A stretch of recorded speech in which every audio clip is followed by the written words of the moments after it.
Per Sant Jordi s'inaugurarà la reforma de la plaça Catalunya de Figueres. Aquest és l'aspecte a peu de carrer.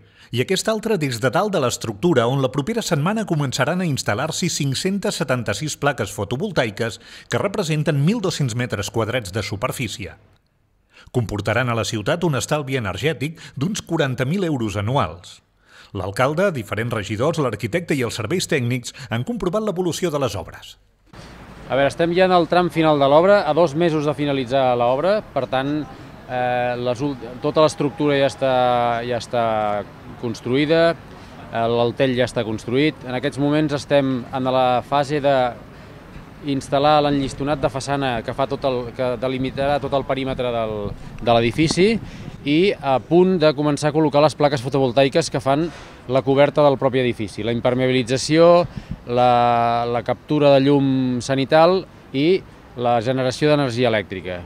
Són 120 megabytes hora a l'any i que generaran un estalvi energètic per la ciutat d'uns 40.000 euros anuals. Amb aquesta espectacular reforma, la nova plaça Catalunya de Figueres permetrà acollir activitats molt diverses i es convertirà en un punt referencial de la ciutat.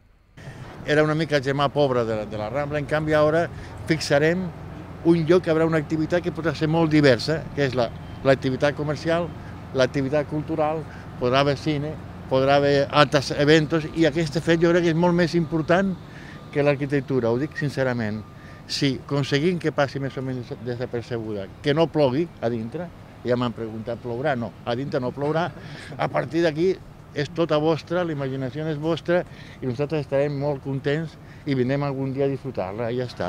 La plaça Catalunya era, en bona mesura, malaguanyada perquè tenia una activitat i una vida social i econòmica molt petita, de molt baixa intensitat.